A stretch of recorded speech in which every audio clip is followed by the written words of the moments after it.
Up now. I want all of you to get up out of your chairs.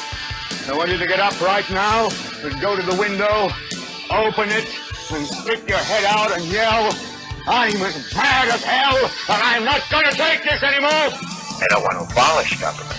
I simply want to reduce it to the size where I can drag it into the bathroom and drown in the bathtub. You bet I cut the taxes at the top. How dare you? How dare you? Go ahead, make my day. The Rick Smith Show starts now.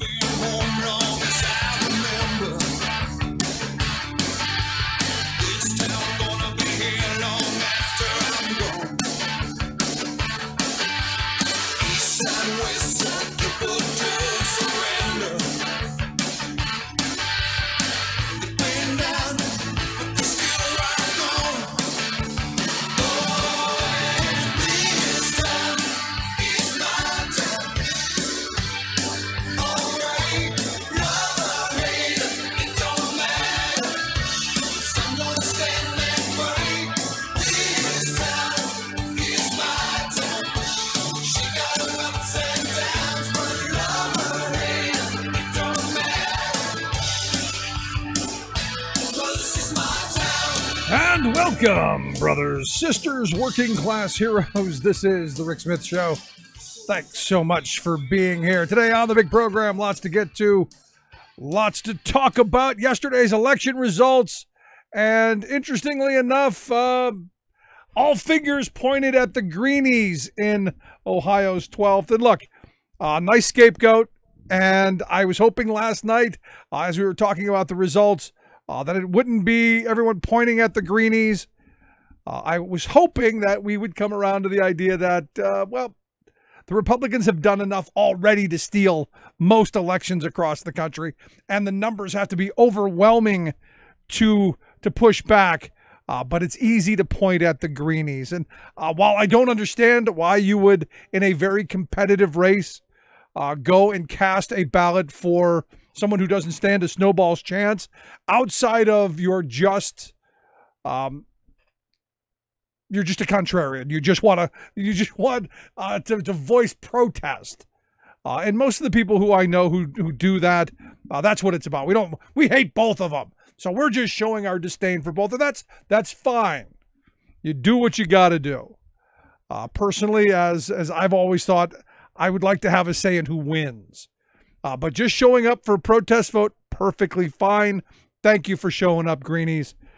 You made your point.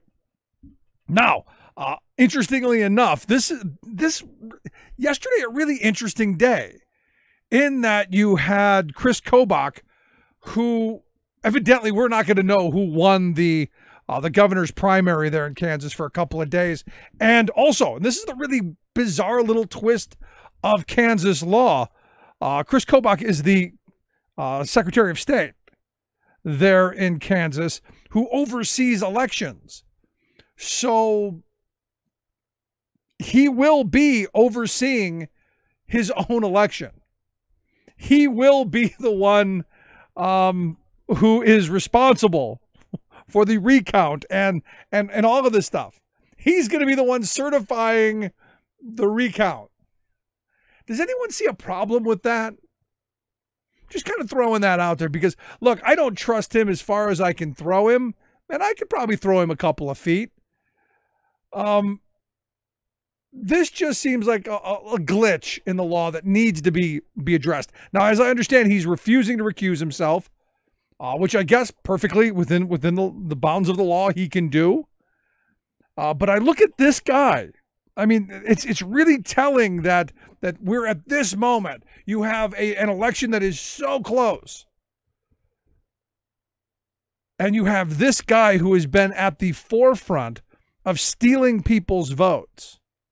And now he's in charge of overseeing a system where his policy, his belief, his idea of stealing votes is actually in play. And look, it's not just Kansas where his poison is. Ohio is another one of those places. because, and we've had Greg Palast on the program a number of times, and I need to reach back out to Greg on this.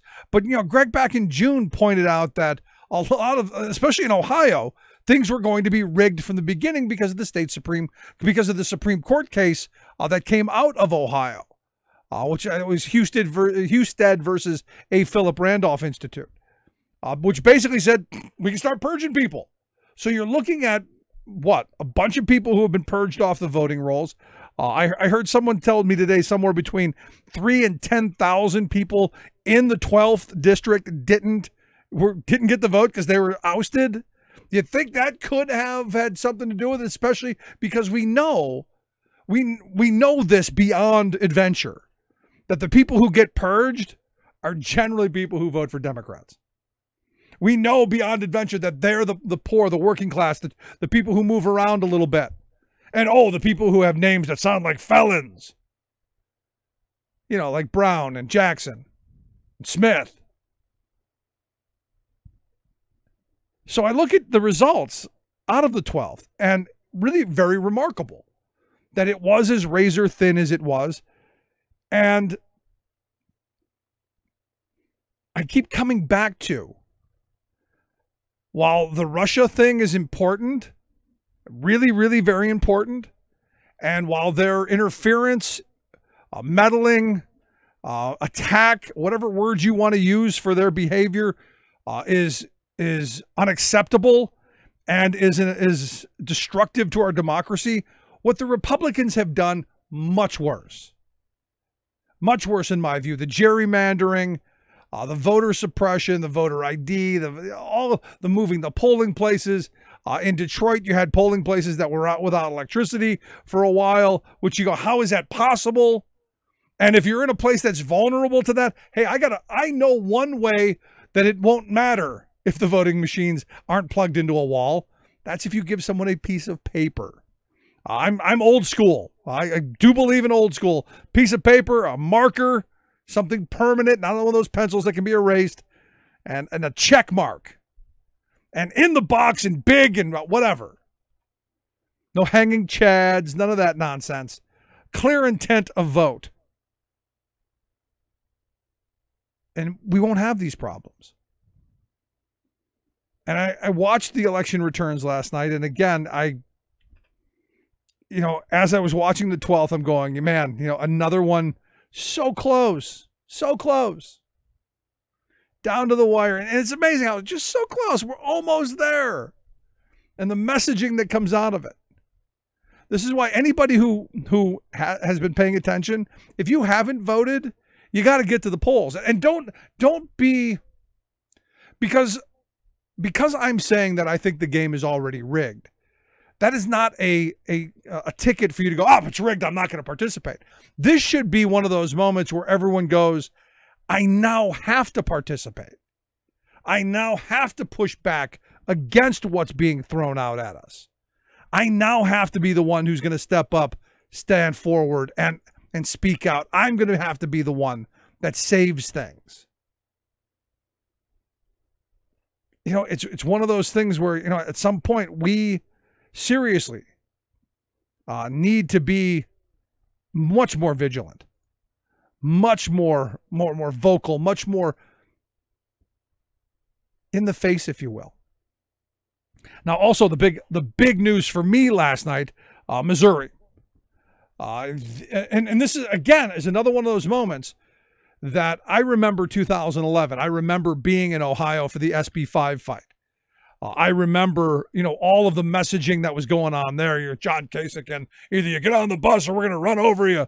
That stuff from 2011 where they rammed through right to work there. And the voters, they spent a lot of time, a lot of energy, a lot of money to get a question on the ballot to overturn it. And the voters came out overwhelmingly, 2-1 against Kasich's SB5. The issue 2 vote. And this was even, if you remember back to 2011, the right wing actually to lather up their base. And this is one of those really incredible dynamics that I think almost nobody at the time talked about it except me. But issue 2 was the right to work stuff, was the repeal of right to work in Ohio. Issue number one was a repeal of the Affordable Care Act. It was going after Obamacare and making Ohio not a state that to expand. And interestingly enough, it did exactly what the right-wingers wanted. It got people out. It brought people out to vote against the Affordable Care Act. And in fact, the number of people voting against the Affordable Care Act was almost identical to the people who were voting to restore workers' rights in Ohio. It was like a 2-to-1 question. And the right-wingers thought, hey, we're going to get our base out. We're going to get those union-hating Republicans out, and they're going to vote overwhelmingly to crush Obama and to crush those unions. Well, oddly enough, those Republicans did come out. And they voted to restore union strength. And this is kind of what we saw last night in Missouri. We're told Missouri's a red state now. And we're told that Claire McCaskill's going to get crushed and that this union stuff, this attack on union was just going to slide right through. But understand, working people get it. And this is a message for the Democratic Party. This truly is the message to where you pick up what happened in Missouri. You pick up the mantle and say, look, 2/3 of the people in this country, in the state of Missouri, the state of Ohio, when they had the opportunity to vote on this, they stood by unions. They stood by giving workers a chance at a better opportunity for tomorrow. This is the message Democrats need to pick up and carry forward. Restore the ability for workers to join and form unions. Return to the original intent. You want to talk about original intent? Let's talk about the original intent of the National Labor Relations Act. There is not one sentence in that act, not one word, not one syllable in that entire act that grants employers any rights whatsoever. Everything in that act is giving employees, workers, the ability to have a seat at the table. It's giving workers rights. Because they understood back then, and we should understand right now, that the employer holds all the cards. They have all the power. It is a dictatorial regime. It is authoritarian. You are told when to show up, what to do, how to do it, where to do it, when to do it, when to take a lunch, if you can go to the bathroom, if you can't go to the bathroom. Everything throughout your day is controlled. And the original Wagner Act, the original intent was to give people a little bit of power to be able to bargain on what happens to them during the day, during their work lives, to give them a chance at a better tomorrow. And from that moment forward, understand, the moneyed interests of this country and the Republican Party have been the fringe of the Republican Party, have been pursuing destruction of those rights. And understand, I use the Republican Party as, there were the Southern Democrats back then who are the current heart of the Republican Party today, who are also on the wrong side of history. So, don't get me in the middle of, the Republicans were one way. No, you're right. Back then, there were some crazy Democrats. There were some crazy, hateful, conservative Democrats. And they're now gone. And where have they gone? They've gone on to lead the Republican Party and push the kind of poison that we are seeing right now. But good on the folks of Missouri. Fantastic in my view. And again, like I said, this should be one of those things that Democrats pick up and run with. Got a great show tonight. Lots to get into, lots to talk about. I'm going to take a quick break. When we come back, Kristin Mink's going to be here. You may remember her. She's the woman, the school teacher, the mother who confronted Scott Pruitt in the restaurant, told him to resign, told him to gather the sheep and get the flock out. I look forward to talking to her next. Quick break. Right back. Stick around. 90% of the wealth. 10% of the people own 90% of the wealth. Where do you fit in? Take a look at yourself. 10% of the people own 90% of the wealth. clear, smart policy, and sound investment matters.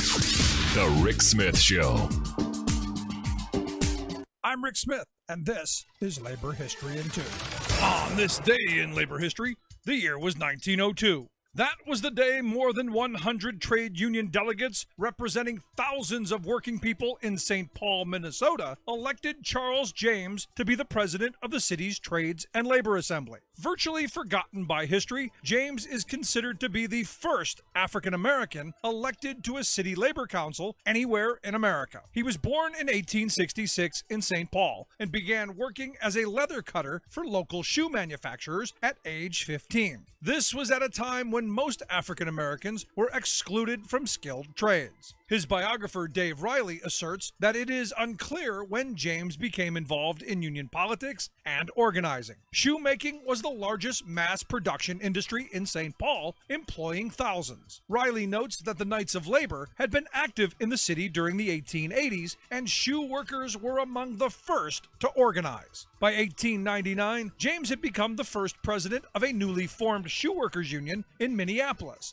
and helped to found 3 more locals in St. Paul. By 1902, James was well known and well respected throughout the Twin Cities as a strong union leader. He served 3 terms as president of the Trades Assembly and then as secretary for 7 more years. Riley states that James continued as a full-time organizer and district business agent, traveling to cities across the Midwest to organize shoe workers. When he died in 1923, the Boot and Shoe Workers Union eulogized him in their national journal. Though James had been obscured from local labor history for decades, Riley and others have worked to write Charles James back into the history books. Labor History in 2 brought to you by the Illinois Labor History Society and The Rick Smith Show. For more information, go to laborhistoryin2.com. There is no other agency like the EPA. It should really be renamed the Job-Killing Organization of America. Cause, brothers, it's a fact. If we take and don't put back, they'll have to pay for all we did. So let's leave some blue up above us. Let's leave some green on the ground. It's only as tomorrow. Let's save some for tomorrow. We didn't pass. Oh, yes. Good old crazy Michelle Bachmann. Miss her a lot. At least she was somewhat fun. Not on the fringe, but somewhat fun. Not the mean and I don't know, just a different era. But hasn't that been the mantra that the right has thrown out at us? That regulations are just job killers. Without really talking about the fact that, guess what? Without regulation, without sane policy, without the cop on the beat, we end up having people killing lack of regulations or lack of protections. And you look at the story that broke this week. The fact that the Trump administration is going to allow, in whatever fashion, they're trying to explain it. I guess we're making asbestos great again. I guess now we know what MAGA stands for. And in fact, the Russians are so thrilled about it, they slapped a picture of him on the side of the packaging for their asbestos poison. So I guess asbestosis and mesothelioma are going to be great again. And at least, well, hey, the good thing, at least those lawyers at 3 o'clock in the morning are going to have unlimited business going forward. But I'll tell you, it's time for us to step up, stand up, step forward, and speak out. And my next guest did just that. You may remember the story of the mother, the school teacher, the activist who approached Scott Pruitt and said, time for you to go. There's the door, gather the sheep, get the flock out, which is why I've asked Kristin Mink to come talk with us. Kristin, thanks for taking time for us. Hi. My pleasure. Thanks for having me. So let's start with the question I'm sure you've heard 1,000 times already. What made you approach Pruitt and confront him? Oh, gosh. Well, I mean, who wouldn't want that guy a piece of their money? I mean, he's a guy who hides from the press. He doesn't release his schedule. And meanwhile, he's using taxpayer money to buy, stupid stuff like tactical pants and first-class seats so he doesn't have to interact with the rest of us, and spending all of his time rolling back the regulations that are supposed to protect us. So, to see him out in public was a real treat, and I knew immediately that I wanted to talk to him and give him a piece of my mind. I mean, I think you know, I mean, I've attended protests and done, you know, stuff like that and things, but really in that moment, I like, you know, I had my kid with me, and I am looking at this guy who's like ruining my child's future, you know, for the next generation. So something definitely came up in me. I don't know if you talked to him. No, I mean, you know, the reality is I don't know that in that situation I would have stopped, which is why I probably wouldn't have done it, because I know myself. But good on you for you know, and for having the mind to actually record it so the rest of us could enjoy it. Well, you know, there was always a chance that you're gonna say something like smart and insightful and helpful in the moment. You gotta have that. Kidding, that was never going to happen. Now you're getting credit for him actually resigning, because shortly after that he found the door. You know, I'm still wondering if he got to keep the Superman phone booth and the $1,500 bed, if those were his parting gifts. But you know, you're getting credit for, you know, you're getting the credit for, you know, pushing him out the door. I don't think that I should get a whole lot of credit for that, because so many people have been working on getting him out the door. Well, you know, since he took office, you know, from environmentalists and activists, you know, to whistleblowers. Sierra Club had been doing all those FOIA requests and spending all those man hours going through paperwork and his old emails and all that kind of stuff. And a lot of that was breaking that week. So I can say I 100% made his week worse, and I feel great about that. You know, that added a little fire in him to hurry up and out you know, then better.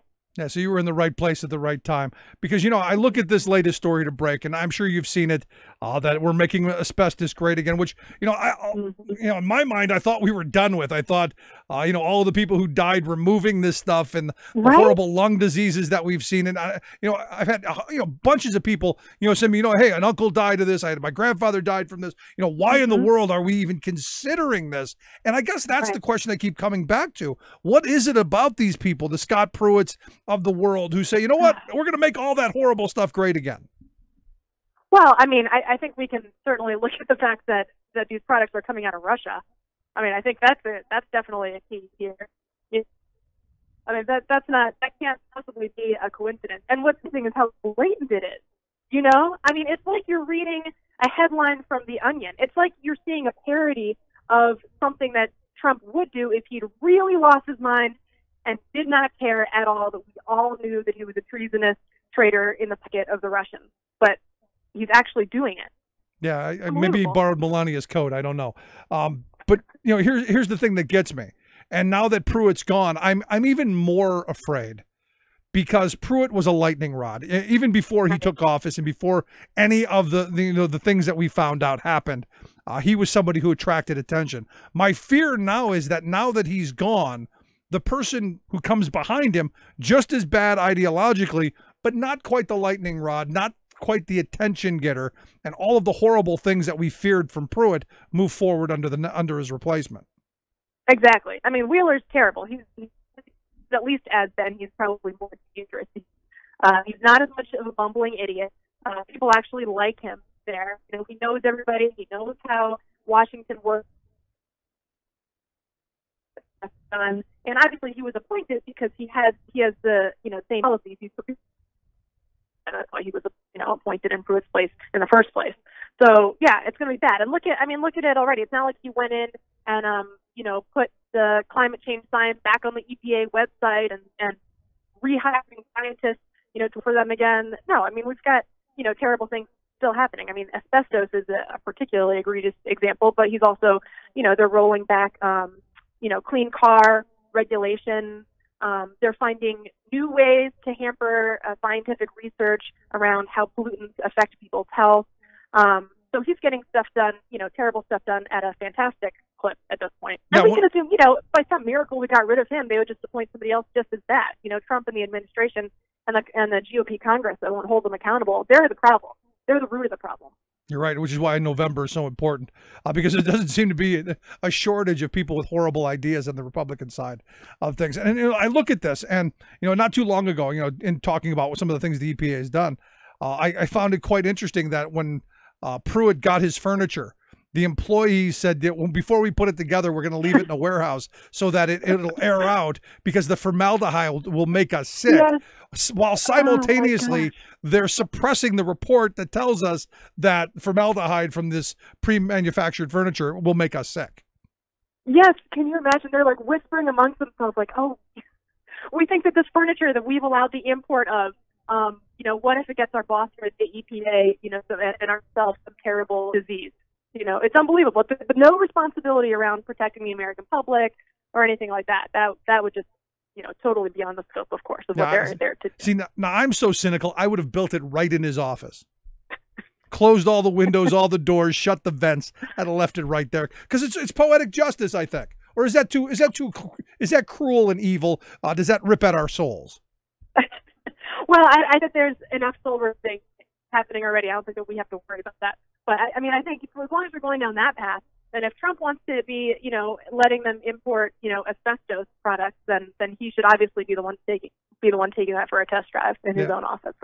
We should have, Junior and the idiot one who I can never remember his name. Nobody can. and the youngest one who I never talk about. They should be the one who's installing it and removing it. Let them be the first. It's like anything. You know what? You want it? Let you be the first to cross that threshold. It's interesting. One of the things that because I was doing a little research on you before you came on, and I guess I was kind of surprised that you've really taken a lot of arrows from the right wing over this. I mean, I shouldn't be surprised. Yeah. I shouldn't be shocked. But I kind of was. I was kind of surprised that, because I thought you did the right thing, but you've taken some abuse. I have. What a delight they are. But, I got some postcards to my house. My workplace has got quite the deluge. And then, of course, everywhere, social media, email, and my phone, all kinds of things, especially during those first schools. On social media, but when you get the content of it, you can't take it seriously. First of all, that kind of vitriol is from a minority of people out there, and a lot of them are fueled by Russian bots. So you can't take it seriously. And when there's things like, "Oh, that's not civil," and literally, I sound like I was yelling. I had my child with me. I just went up, I spent a minute, telling him what I took issue with. And then I left. You don't get much more civil than that, honestly. Yeah, I mean, you could tell you had a little adrenaline going. You were kind of. I thought you held back quite well. I mean, again, I would have never done it because I would not have been as tactful, and I certainly would not have been as calm. Which is why thank you for being the one, because I just pleasure. I just couldn't do it. Because look, here's the thing. I grew up in a housing project on the west side of Cleveland, and during the 70s, at a time when industry was just polluting like no other. We had asthma indexes. As a kid, I suffered horribly from asthma. I remember Lake Erie was almost completely dead. The only fish you ever saw were floating sideways, looking up with one eye. So the policies that we moved forward on for clean air and clean water and all of this stuff, taking the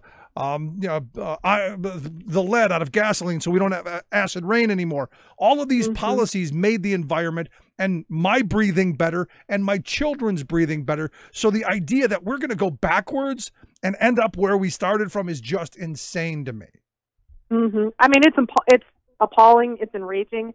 And when you think about the way that communities of color and that low-income communities and really those who are most vulnerable in our country, the way that they suffer and the how much time and how much effort and fighting it has taken to, move forward at all, and it's all being rolled back so quickly. It really is enraging. It really is. But, we have to stay strategic in our fight back against this. Yeah. Now, yesterday, I thought there were some good themes came out of yesterday. The Ohio 12th. I know a lot of people are down over that O'Connor lost, but I think come November, well, hey, there's a few ballots still out, those provisional ballots. It's probably not going to do it for us, but the next election's only 3 months away. and the Republicans aren't going to be able to outspend 5-1 in the next election. So I think it could be close. And the positive I take from it is there are probably 70 races across the country that were much closer than that seat was, that Democrats are going to be much more competitive in. And ultimately, I see a bloodbath coming in November.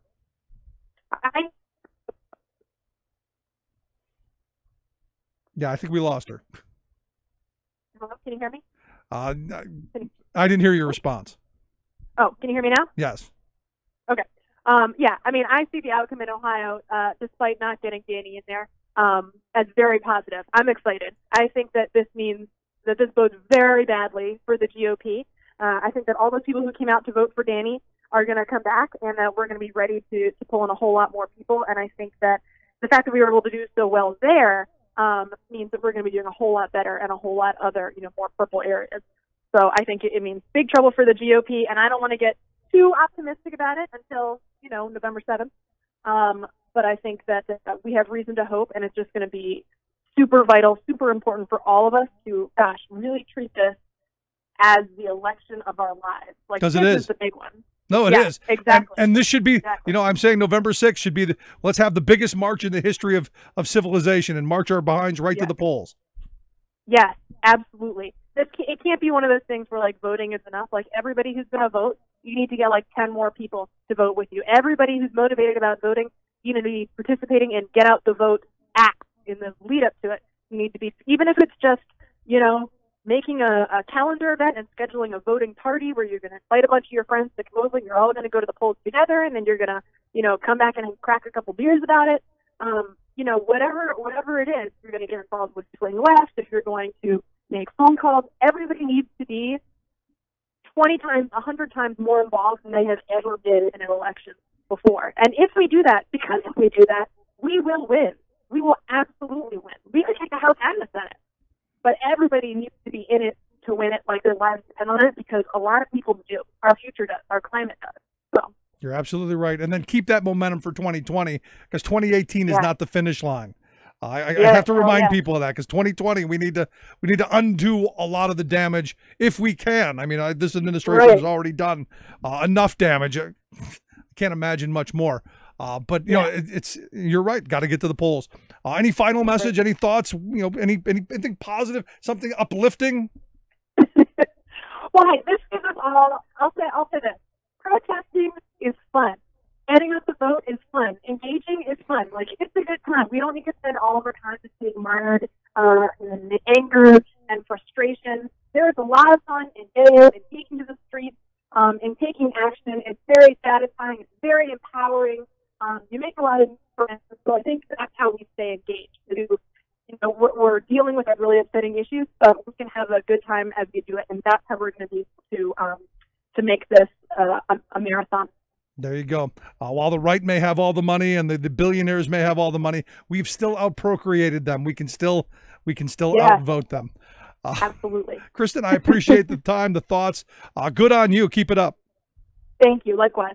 Thanks so much, Kristin Mink. Again, I couldn't have done it. No way. None whatsoever. Love to hear your thoughts. 1-888-520-RICK, 1-888-520-7425. Quick break. Right back after this. Stick around. You listen to The Rick Smith Show. We're working people. Come to talk.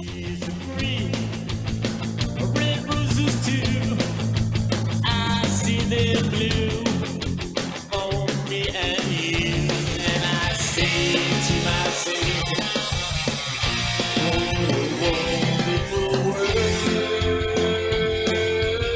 yes, it is all about the children, even after they're born. Rick Smith. I'm Rick Smith, and this is Labor History in 2. On this day in labor history, the year was 1850. That was the day that two tailors who were out on strike in New York City were killed in a confrontation with the police. It is thought that they were the first workers to die while participating in a strike in the United States. They certainly would not be the last. The United States has one of the bloodiest labor histories of any industrial nation. It's estimated that at least 700 people have lost their lives to violence during a strike. The vast majority of those slain were workers. Some of the most bloody conflicts included the Great Upheaval of 1877, where across the country 100 workers lost their lives in an uprising of railway labor. Then, in 1892, the strike against Carnegie Steel in Homestead, Pennsylvania, 9 strikers and 3 Pinkerton agents died. 2 years later, 30 workers died across the country in a boycott and strike against the Pullman Palace Car Company. One of the most infamous labor massacres occurred in Ludlow, Colorado in 1914. During this coal mining strike, gun thugs hired by the company rained machine gun bullets and fire down on a tent colony of striking workers. At least 19 people were killed. 11 of them were children. In 1937, 10 workers died on Memorial Day at a demonstration against Republic Steel in Chicago. These are just some of the battles, massacres, and murders that shaped the American labor movement. Too often, the toil of this bloodshed is not taught in history classes. Labor History in 2 brought to you by the Illinois Labor History Society and The Rick Smith Show. For more information, go to laborhistoryin2.com. The most important issues of the day. This is The Rick Smith Show.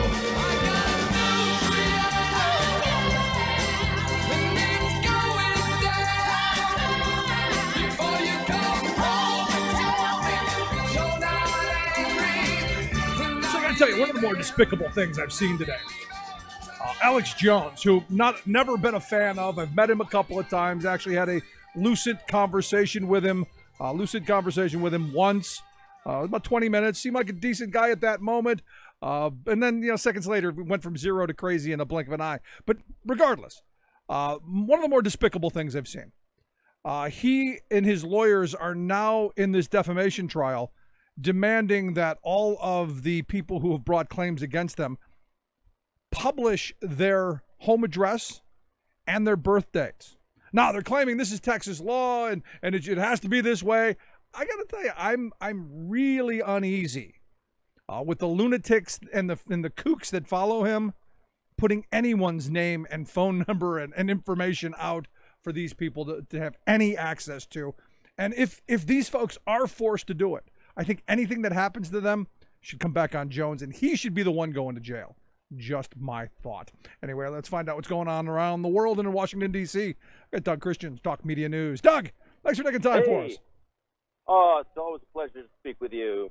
So what do you think of this? Do you think that these folks should have to put it is the law that they have to publish at least put their address and their birth date. Do you think they should have to?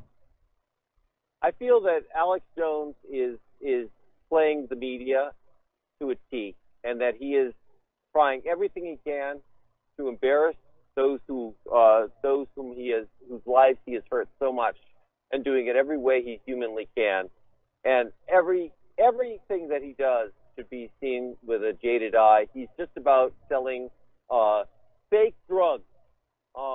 That's what he really does, is sell fake drugs and use crazy conspiracy theories to get the craziest of the crazy to come on board with him. I mean, the thing that gets me is this guy's got a history of doing this stuff, of publishing people's home addresses and their phone numbers and all of this stuff, so that the minions will go and harass them. And you listen to some of the stories of these people whose children were murdered for no other reason than going to school. And to have someone like Jones say they're all crisis actors and it was a false flag and all of this stuff, and then to sig his minions on them, harassing them on the phone, and doxing their computers and all the stuff that goes on that these people do. And it's just, it's despicable. It is. It's terrible. And there are people, especially the Sandy Hook families, they've had to move several times because Jones has made false allegations against them, just to support, again, as I said, his sales of fake pharmaceuticals, because he's been making millions off of that. Oh. And he's a fraud through and through. Barnum would know exactly this kind of man. He's a circus. He's a circus barker. I mean, like you, I've met him. I interviewed him. I got him on. he's actually a very engaging person in person, and funny too. But he has no mercy. He'll do anything to build an audience, and I believe it's just cynical. I think he's doing it. He knows very well what's going to get ratings, what's going to bring it up. No, I'm right there with you. And I said that, I had talked to him a couple of times. I used to go to these talkers conventions. And, he was the keynote speaker, and we were, kind of in the same area. And we were talking for like 20 minutes over a drink back and forth. And you're right, funny, engaging. We had a good conversation about the industry, about, sports, about, all kinds of stuff. And then he took the stage and he went from zero to absolutely bat, what crazy in the blink of an eye. Yeah, it's surprising. I mean, actually, I was surprisingly engaged. I mean, I found it told me something about the kind of personality he is. He's almost, I'd say, sociopathic, because he's absolutely able to be sane and very and just there with you, and really and very funny. I mean, there's no doubt about it, and engaging, and all that is just. I don't know which part of it is a show, but one of it is a show. Yeah, or all of it. So are you which side of the YouTube kicking him off, and I guess Twitter and Facebook and a bunch of people have kicked his pages and his content off? Which side do you fall on that? Well, I mean, do you yell, fire in a crowded theater? I mean, the stuff is ridiculous. I mean, it's one thing to generate ratings. It's another thing to say things. I do believe, and I can't say I know, but I believe that he's saying things he knows to be false, and he's doing it in order to grab ratings again so he can sell his fake drugs. And, I mean, YouTube's got to set standards. I mean, if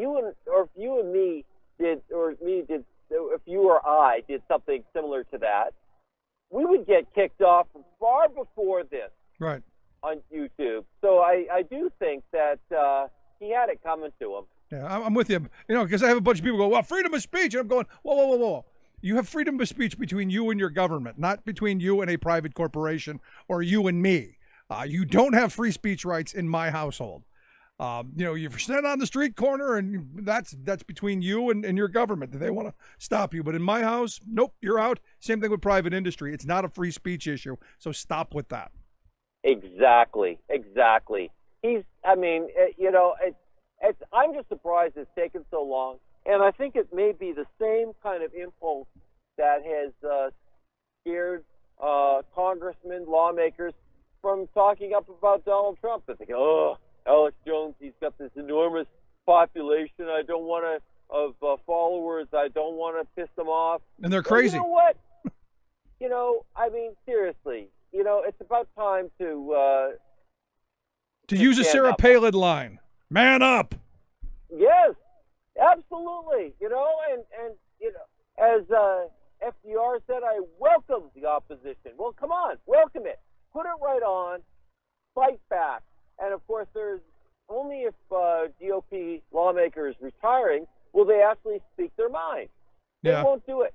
My theory about Paul Ryan, changing the subject a bit, is that Paul Ryan, the reason he doesn't have a spine is because, like Eric Cantor, who left earlier, who's then taken a huge job as a lobbyist. Well, he didn't leave earlier. He got defeated. There's a difference between voluntarily leaving and getting your hat handed to you.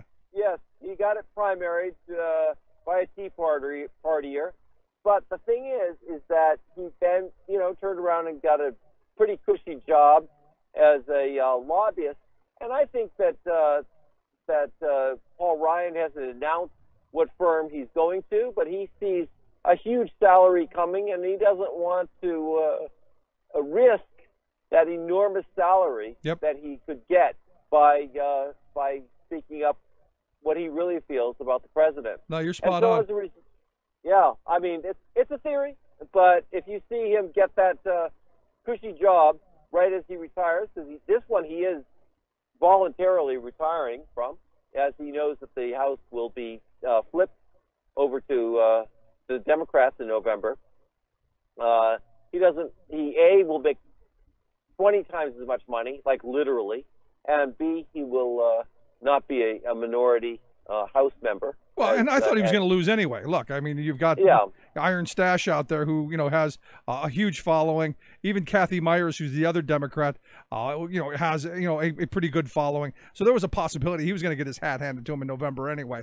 But that's a whole nother thing. And let's talk about hats handed to them. Ohio 12th last night. The Republicans, while they held the seat, not by much. Not by much at all. In fact, you can only say the Republicans got that because they were willing to spend anywhere from $3.5 to $5 million to protect a seat that should have just been handed to them. The Republicans have held that seat for over 30 years. Donald Trump had won that district by 11 points. There wasn't even an issue until recently, until Donald Trump's antics came into play, and until it was pretty clear that Republicans were not going to hold this as easily as they thought. But if you look at his Twitter feed, man, he's the one who saved it. He came in and saved the day, like a superhero, an orange superhero, claiming. But still a superhero. That's what he's claiming. That's what he's claiming. And I think that most analysts looking at this say, wow, this doesn't bode well for Republicans, because if you're losing, if you only win by a half a percentage point in this strong Republican, this kind of a Republican stronghold, this is the wealthiest district in all of Ohio. Yep. This is a district with an average income per median income about $90,000.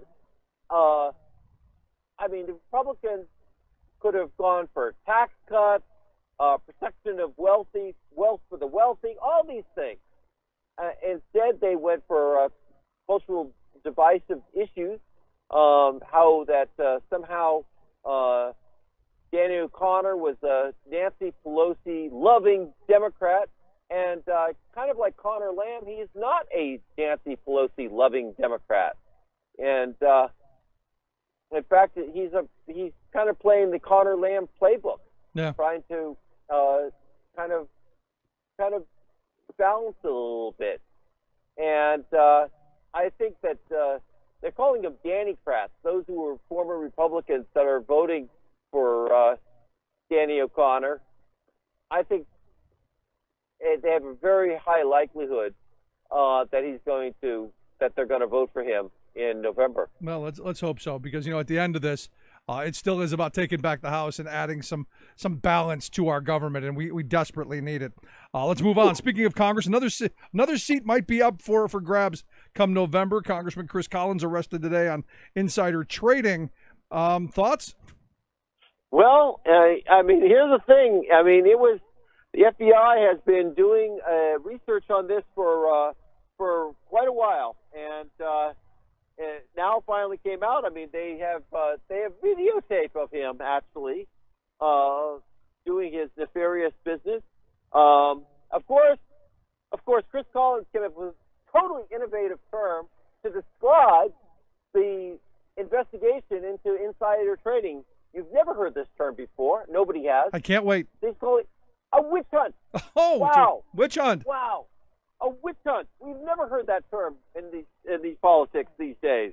Wow, I'm going to have to check with our resident witch, who categorically denies that witches are looking for Donald Trump. Categorically denies any support of the Trump administration. I'm going to have to see if the witches are hunting down Mr. Collins and his insider trading. What's interesting to me, though, is they've got all these text messages, they've got the paper trail and a video of him doing it, and yet I guess in this era of fake news and of witch hunts, I guess you can just deny. Right. Well, we can also thank Representative Louise, the late Representative Louise Slaughter, who actually filed ethics charges against Collins last June with the Office of Congressional Ethics about insider trading. So he is smiling from her grave. saying, "Ha, you see? Good luck in What prison." happens? Good luck in prison. Now, look, we can drain the swamp right into the prison. I'm okay with that. And speaking of tapes, have you seen this story about this Amoroso who evidently she's got tapes of her and Donald too, according to Michael Cohen? That is funny, and that is so funny. I mean, all I can say, but it's not like she's a pure player in this. I mean, she was the one who bragged. She said people are going to have to learn how to bow to Donald Trump as though he's a god or something. And so, I mean, she was kind of blinded by his celebrity, as so many people have been. I don't know what the magic formula is that, or what the Kool-Aid is that he feeds his followers that feel this way, but something, probably just hearing him speak unfiltered, and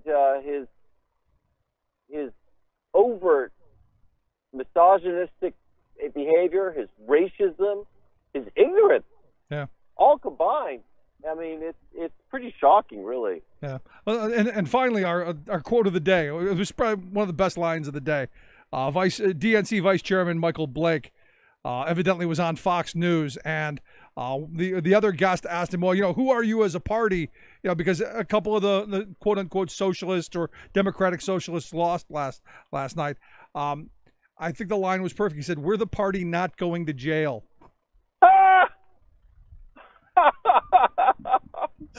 Oh my God! And speaking of jail, there's a difference between jail and prison. Jail is where you go before you are found guilty, and there's one notable person who is now residing in jail in Alexandria, Virginia, where I am right now as we speak, and that is none other than the honorable Paul Manafort in his 7th day of trial. Does he have his $15,000 ostrich jacket and his $1,500 satin pants? And I'm looking at this, and I'm looking at this list of his the purchases that he's made, and I'm going, outside of the image of being this mob tough guy, he kind of and I don't want to be stereotypical of the gays, but kind of sounds a little like he could be walking in the gay pride parade. Well, I've often thought about, people might think I'm weird for saying this, but I've often thought Donald Trump, with his lispy way that he can sometimes be, seems like he could be secretly gay. Now, I know that nothing wrong with it. You be who you are. Be yourself. Or as my daughter reminds me, you got to live your truth. But I just find the the differences, vast. On one hand, you're playing the tough guy, and the other one, prancing around in satin panties. Oh, yeah. Well, I mean, both of them have this kind of attitude. They don't know what taste is. They're the furthest from it. And so they kind of behave as though, people who don't have any taste think this is how people with taste behave.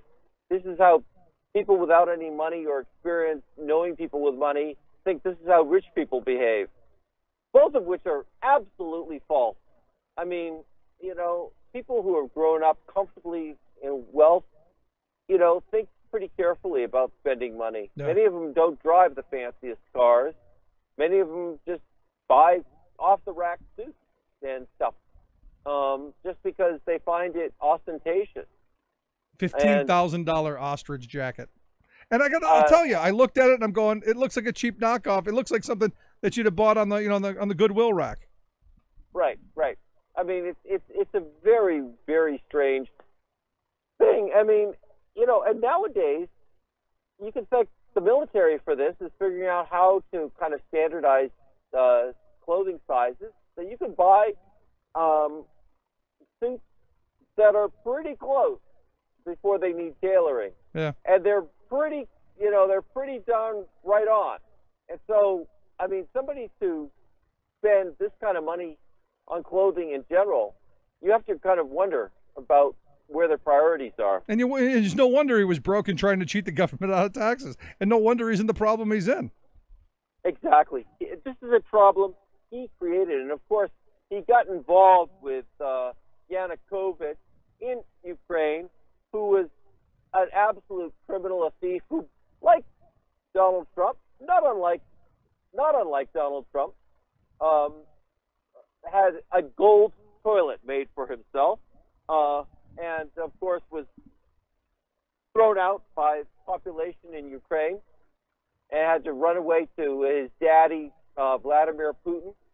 And of course, we're still trying to figure out, what did Donald Trump say in private to Vladimir Putin, his boss, and that something that he wouldn't talk in front of any of his administration or his aides about? What was that secret?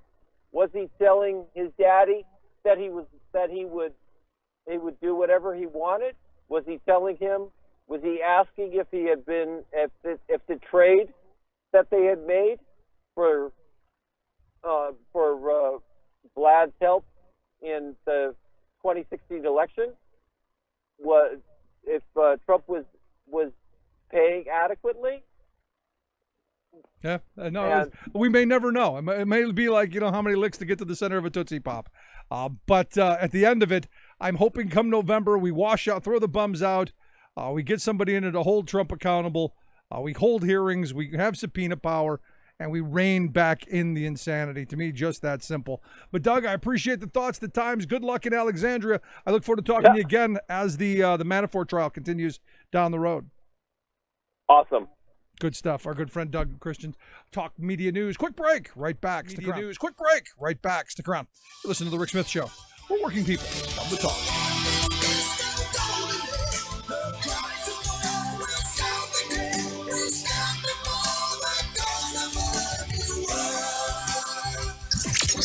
Radio of, for, and by we the working people. The Rick Smith Show. I'm Rick Smith, and this is Labor History in 2.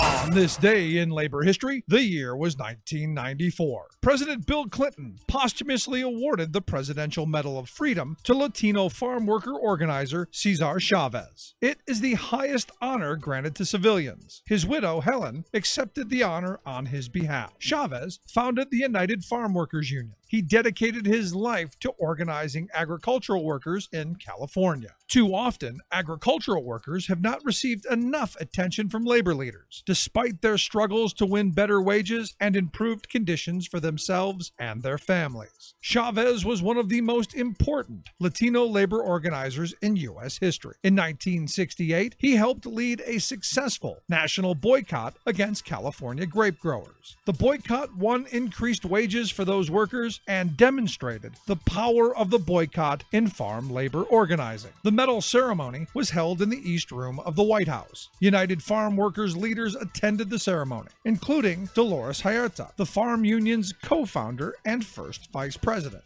President Clinton's remarks in granting the medal captured the impact and sacrifice of this labor activist. President Clinton said, "The farm workers who labored in the fields and yearned for self-respect and self-sufficiency pinned their hopes on this remarkable man, who with faith and discipline, with soft-spoken humility and amazing inner strength, led a very courageous life, and in doing so, brought dignity to the lives of so many others, and provided for us an inspiration for the rest of our nation's history." In his life, Cesar Chavez never made more than $5,000 a year. And yet, the richness of his life and legacy left a lasting imprint on the cause of labor. Labor History in 2 brought to you by the Illinois Labor History Society and The Rick Smith Show.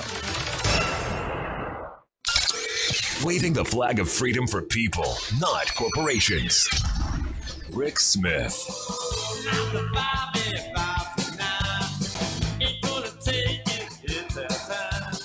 So under the heading of yes, there's a tweet for that.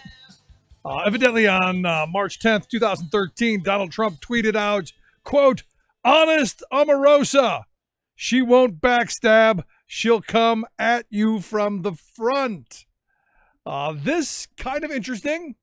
Oh, how 5 years change. Turns out now we find out that evidently she was secretly recording the Trumpster, and I guess not playing it for parties. I guess you need a job, right? You need to figure out how to make ends meet. From what I understand, she's got a new book, a tell-all that, it's bluntly titled Unhinged, that she's shopping around because, look, she needs a job. She needs a job. And for someone who's so careful, you got to wonder how he got himself recorded in all of these places, which is now kind of making me wonder if, maybe those tapes, maybe the golden shower tapes, maybe they're true. Who knows? Quick break. Right back.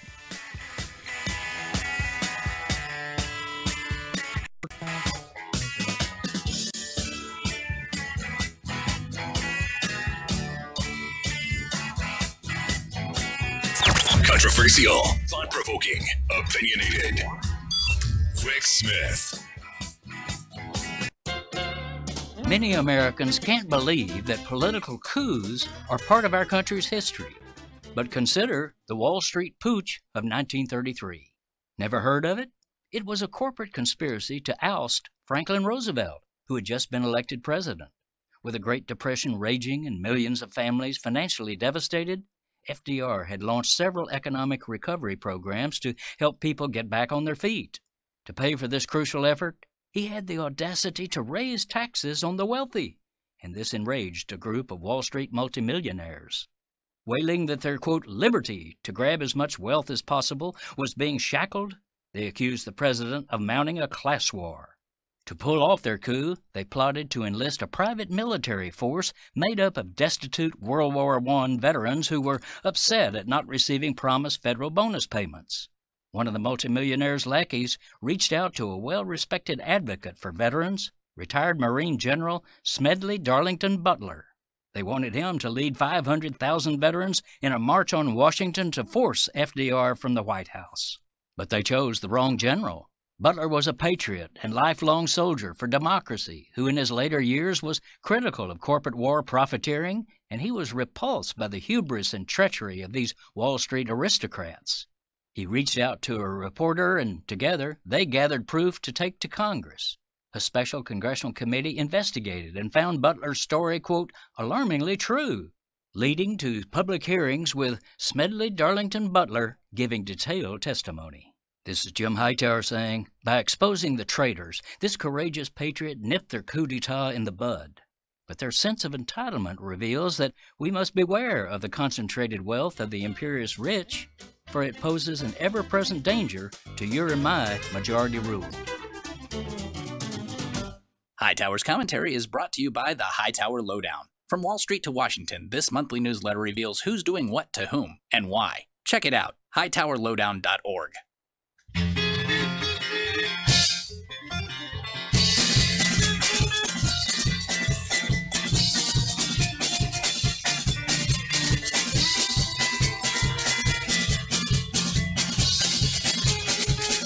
Everything's raising but the wages. Everything's raising but the wages. Gasoline, groceries, and our wages. Everything's raising but the wages. Welcome back to the Rick Smith Show. Check out our website, thericksmithshow.com. So, summer almost over. Kind of depressed about it. In fact, my wife and kids took the day away. They're doing the amusement park thing, and it got me thinking. We're just a couple of days away from kids going back to school. Summer over. Vacation time over, and did we even take vacation? Now, my wife and I had a brief, small little vacation, but it was a work trip. I ended up going to Alaska, gave a speech, and rubbed elbows with my Teamster brothers and sisters there in Alaska, and a fabulous time at that, but it really wasn't a vacation. It was work. And I find that a lot of us do that, which is why when I saw the piece by my next guest on Go Ahead, take a week off if you can, I said, we got to get Arthur back on the program. That's why I've asked Arthur Delaney, senior reporter over at HuffPost, to come talk with us. Arthur, thanks for taking time for us. Thank you for having me and talking about vacation with me. Yeah, I got to tell you, it's been a number of years since I've taken an actual vacation where I've forgotten work. I've just completely left everything behind, and I think a lot of us are that way. Well, I want you to know that I think that sucks. That sucks. It does. People don't take it seriously. It's vacation. It's goof time. It's not what makes America great. I think in the minds of many people who are proud of how hard they work, but honestly, it sucks. It sucks not to take vacations, and people should. I think that people should learn to value their free time, and there's data to back me up on this if you want to hear about it. No, look, when I was driving a truck for a living, I was a Teamster truck driver for I worked in the trucking industry for more than 20 years. My vacation time was precious. And in fact, I looked forward to it and I left it all behind. Left that's job. I'm going to go do this. As soon as I started my own business and all of that, it's become 24/7. It's always there. So even vacations aren't vacations anymore. That's right, and I love my work too, but it's still something that is vitally important. I myself didn't fully realize it until I've taken vacation and gotten to spend time with family and realized that I actually don't raise my children in the regular course of things because I have to pay someone else to do it because they're young. Because that's weird. It's weird, and it's uncommon for people to take much time off. Most American vacations are only 2 weeks a year or so, which is far less than people take elsewhere in the world. And then the reason I frame that story as go ahead and take a vacation is that there's plenty of survey data indicating people don't take the vacation that's available to them. And I think that's a missed opportunity. I think we can. Yeah, but do we know why? I mean, look, I know, I've known people over the past, who've said, well, I'll just cash in my week's vacation at the end and I'll use it for Christmas money spending or whatever. Is there any documentation on why we don't? Is it the greed? Hey, I just want the money. Is it the work culture of, hey, if you take off, someone could take your job? Do we have a sense of what it is? It's all of the things you just mentioned. The most in this survey that was done by, the travel and hotel industry think tank. Anyway, still a credible survey.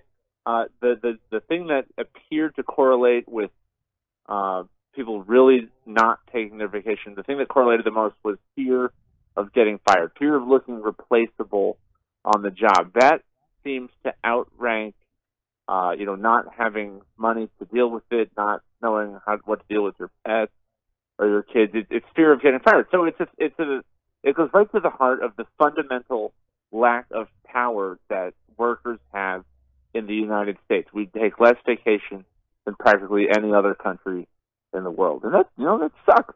Yeah, it does suck. And look, we're not guaranteed any vacation either. I mean, I know people in the UK, I know people in Canada, I know people in France who, they're guaranteed vacation. I remember the first time I was in Mexico back middle 90s.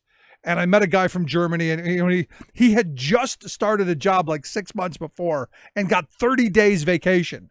And he had been in Mexico for like 2 weeks, and I'm going, wait a second, hold on. Completely foreign concept to me that the day you start, you get 30 days vacation. It was just completely mind blown because here I'm a union guy, and I'm like, hey, I got it pretty good. But to get to 30 days vacation, you got to be on the job 30 plus years. That's right. So most American workers do get annual leave. They do get vacation. But the fact that it's not a right like it is in every other developed country is part of why people do not take the vacation that's available to them. Because there's a culture of fear of getting fired because, as you know, there are plenty of people who will take your job and not take as much vacation. So that something people have to constantly look over their shoulders. And it's sad. It sounds frivolous because we're talking about goofing off, but it's a serious labor issue. Yeah, and it's one of these things. I look at what happened yesterday in Missouri, and that's a step in the right direction. Retaining the few rights that workers can grab for themselves and push forward to destroy our ossificated labor laws of now and move forward. Because look, I think of the first world countries, you have the industrialized world. I think we have the fewest worker rights of anyone in the world. That's right. I mean, the annual leave or vacation is one that gets talked about very little. You do hear a lot more discussion about paid leave for parents, and that's something that Democrats on Capitol Hill are pretty energized about. Republicans pay lip service to it. Marco Rubio had a bill that would destroy take Social away Security, from the retirement benefits. Yeah, but at least they're talking about it. Annual leave, I would say, is adjacent to it. But like with a lot of things in American politics, just giving people time off isn't going to cut it. You have to have some sort of sympathetic group, like members of the military or people who've just had children. But even children isn't really enough to get paid parental leave over the bar. We have the highest poverty rate for children than any other age group in this country, and much higher than children in other countries. And even that's not enough for paid parental leave, at least not yet. So it's sad that this is the state of affairs, and that helps you understand why vacation is so lagging. And the thing is even those protected classes, like the military and people who have children, even though there are laws in place, it still doesn't guarantee you're going to have a job when you get back. Which again to me is mind blowing, because I always thought, because I've heard people tell me stories of they went off to serve, the National Guard got deployed and they came back, their job was gone and they had no recourse. And I'm like, wait a second, I thought that was sacrosanct, and that not even that is sacrosanct. Yeah, and it's becoming a little more alarming in recent months. And I'm speaking broadly about the status of the American worker. We've had low unemployment now for a really long time, and no wage growth to show for it. Theoretically, unemployment goes down. There are fewer workers who are desperate for jobs. That would mean the ones who have jobs can start bidding up their wages, and that hasn't happened yet. It's this huge puzzle with like 20 different explanations, and economists and the journalists are fighting about what is the reason for it. But I think all of these things are becoming more urgent problems, and unless the economy goes down the tube anytime real soon, it's possible we could begin to pay more attention to it in politics, especially if Democrats take power in November. No, but even that, I mean, we're told in the models, we go back to economics class, and you learn the shifting of rightward or leftward shifts along the axis and the big X and all that stuff. It doesn't seem to play now because workers don't have any power to demand it. When the handful at the top say we're not paying any higher wages, they don't, and there's nothing to persuade them or make them. Especially when you're looking at the fact that right now workforce participation is still lower than it had been just a couple of years ago.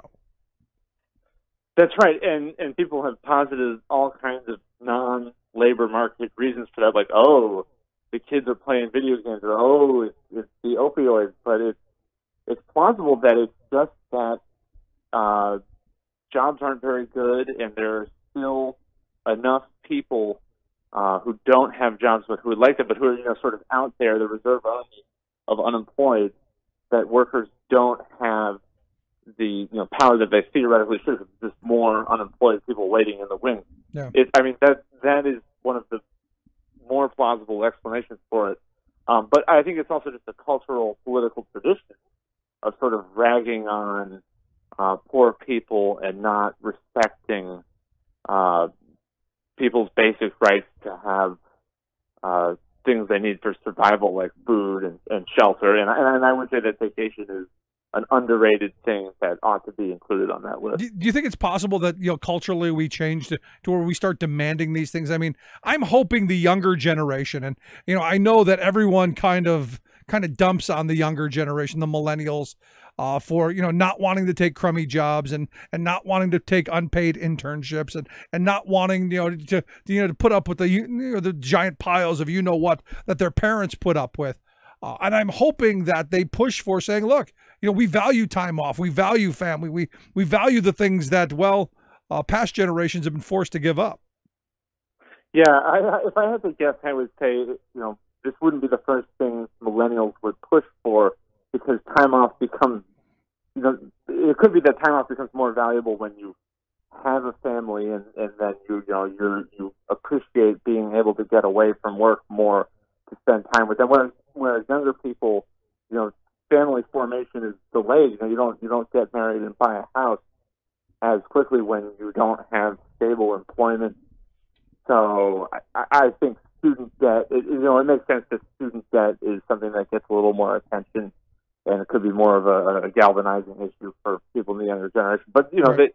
I think it's still true that we haven't seen that there's going to be a whole lot of younger people, a whole lot more younger people voting. The trends are generally older people vote the most. So I don't know if we'll get that kind of change from millennials. Because I'm all in favor of people taking vacations. I think it would be good. I think, if we had a law passed that said you mandated everyone 30 days a year, you have to take vacation, I think that'd be a great thing. I think by putting a floor under people, I think it would be a good thing. I don't think it's ever going to happen, but I think it'd be a good thing. We did a poll, and 86% of Democrats said, requiring paid vacations is a good thing.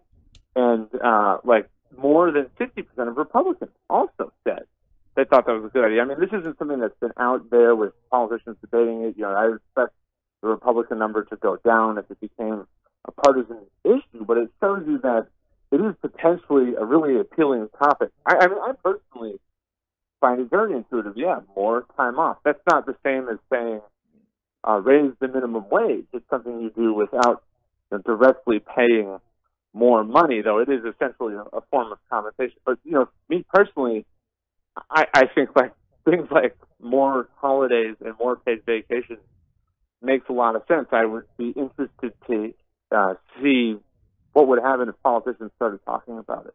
No, well, you would hear the business community squealing that there's a job killers, Arthur. They're job killers. We're not going to have people to do our jobs. We're going to have to hire more. Products are going to cost more, and it's going to be bad. And the poor are going to be harmed, Arthur. We can't do it. Right. I mean, basically, you can't. I totally can't imagine it falling into the same groove as paid leave. You're just adding more burdens on businesses. Even though these are burdens on businesses in other countries, and those aren't socialist hellscapes in those other countries. You can see it happening elsewhere in the world. It's just off the table here. I wonder if that can take. I mean, there are sort of fringy bills introduced in Congress. They're just not things that.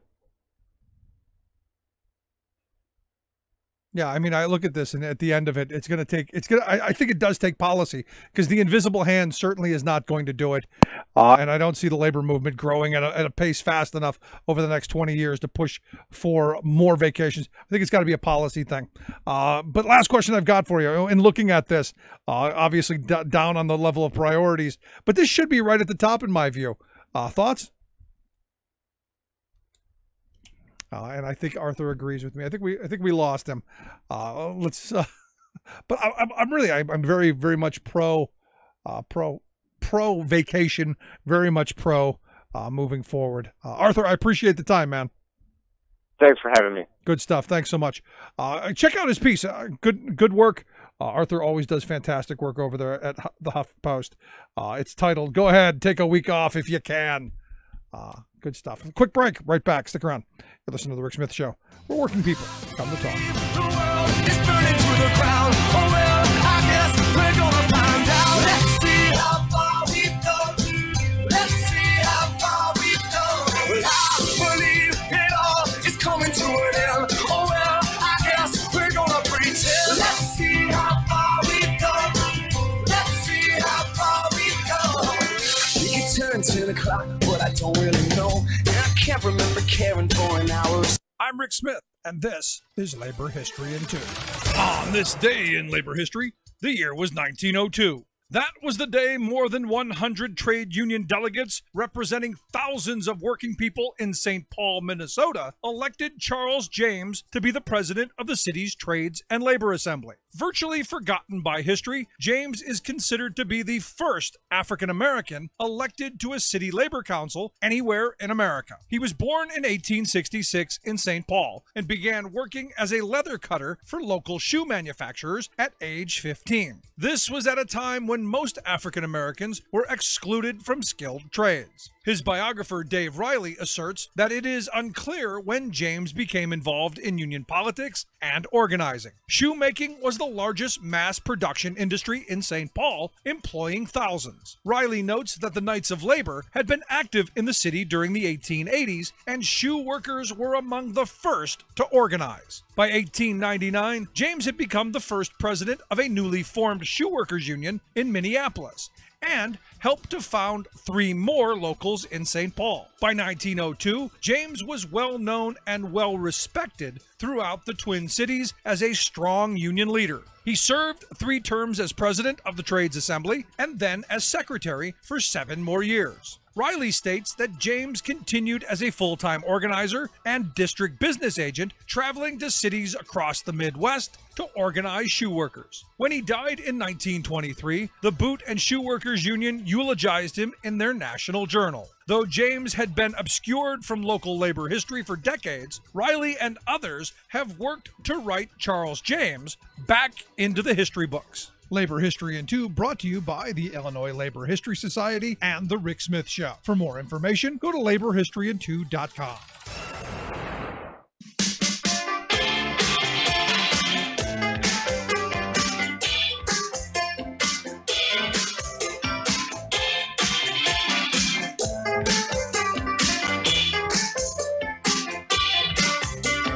So very pro vacation. I think you need it.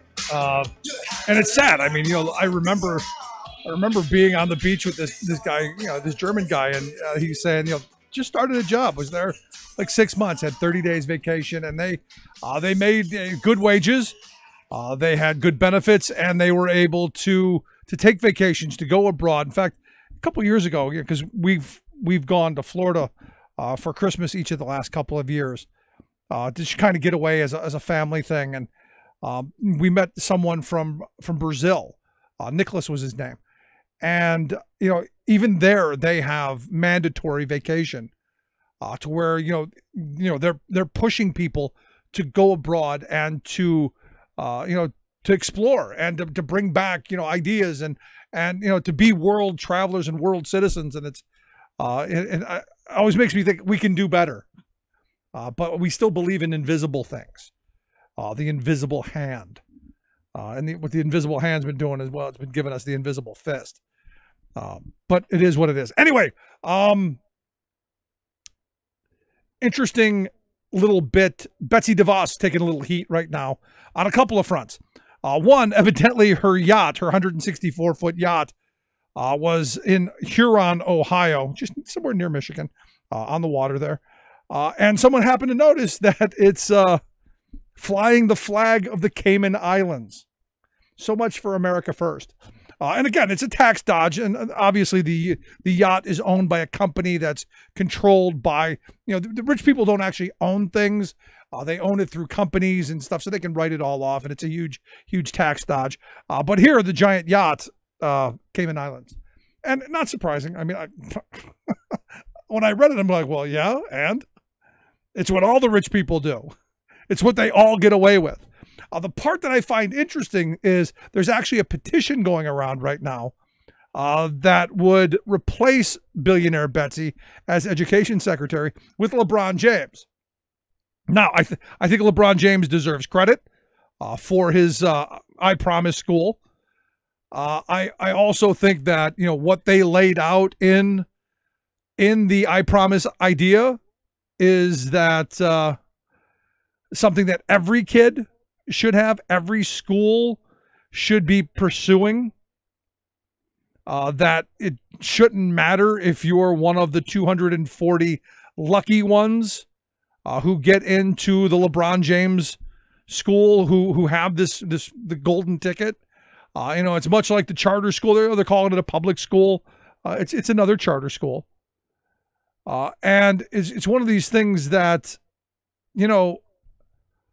every kid should have this opportunity, not just the ones who won the lottery. And, if you look at what they were pushing for, you paid uniforms, paid breakfast, paid lunch, paid tuition, tutors, all the help that you could want, technology, whatever. It's an entire family-centric model. And it's what I've been talking about for years. In fact, there are programs in this school that help reach out to the parents to get them GEDs, to get them up to speed. Because guess what? If the parents can't read, do you think they're going to try and encourage their kids to read? Of course not. They don't want to look ignorant.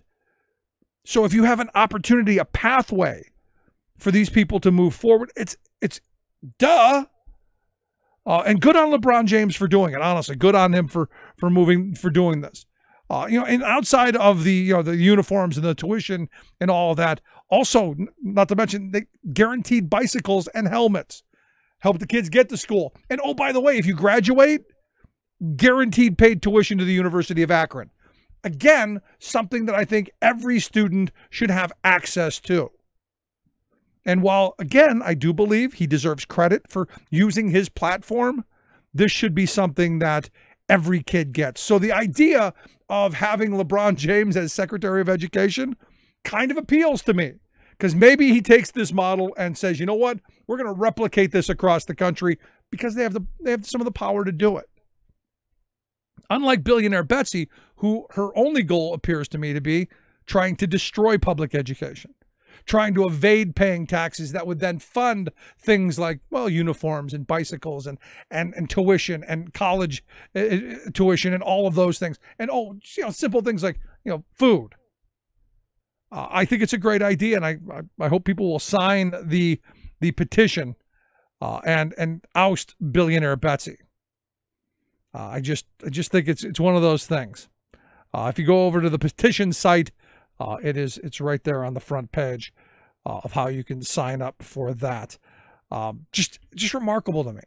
And what's always been interesting to me is how. And look, I've said this a bunch of times. I grew up in the projects. I grew up in a place where they used to put the socioeconomic ladder on top of, and every bad idea is what is tried out on poverty communities. When I was a kid, it was busing.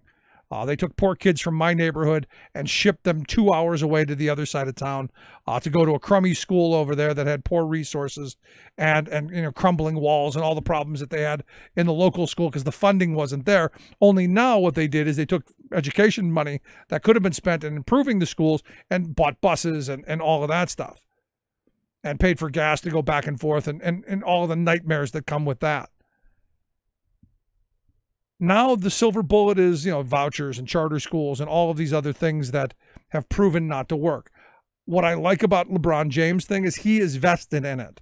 And, someone had, who lives in Akron had told me that, he was associated with another school that if the kids fell behind, he would actually pick up the phone and call them and give them a pep talk. He would actually be like, hey, I'm following you and I'm hoping that you'll pull your grades up. And, we need to make sure that you get, you get on track because you need an education. He was reinforcing, the message that, you have one opportunity. And I tell my kids this all the time. You got one shot to get an education. You got one opportunity to go through K through 12. You don't ever get it again.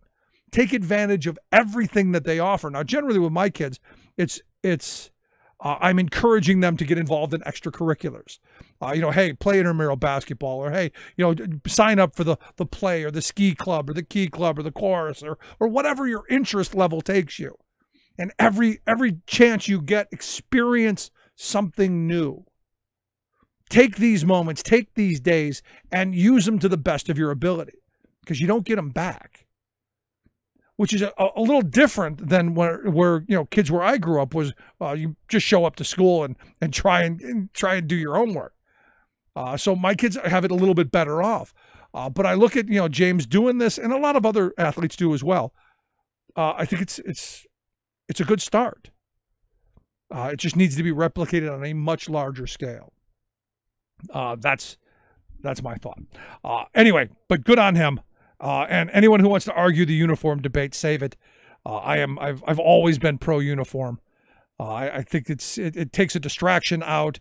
It's just simple. But then again, I went to Our Lady of Great Pain and Misery all up till seventh grade, where we got beaten daily. So I'll take the shirt and the tie over the beatings any day. I'd love to hear your thoughts, though. You can email me, Rick@thericksmithshow.com. I'm going to take a quick break. right back after this. Stick around. You're listening to The Rick Smith Show. 7, and I go to work at 9. I got no time for living, yes, I'm working all the time. It seems to me I could live my life a lot better than I think I am. I guess that's why they call me the working man. Making the blue blood see red. The Rick Smith Show.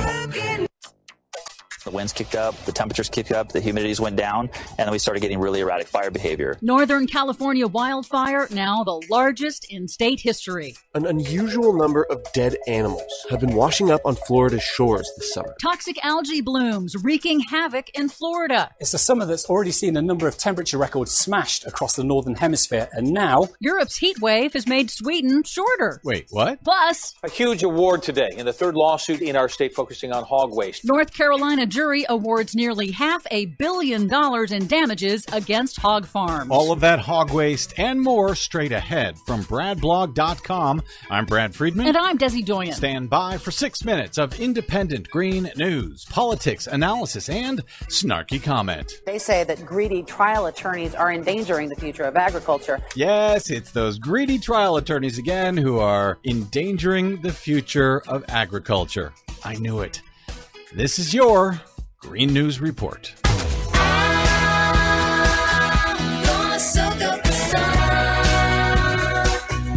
Okay, Desi Doyen, no offense intended, but today's Green News Report stinks. Yes. On several levels. Yes, indeed it does. But we'll get to that in a moment. First, in Northern California, President Donald Trump has issued an official disaster declaration for the state, freeing up federal funds to assist in the response and recovery from 17 large wildfires that have destroyed more than 1,000 homes and killed at least 8 people. The National Weather Service has confirmed that the Carr fire near Redding generated a rare fire tornado. That was the equivalent of an EF3 tornado, only made of fire. But the fast-moving Mendocino Complex fire is actually even worse. Over the weekend, it doubled in size to become the largest fire in state history, breaking the record set by the Thomas Fire just last year.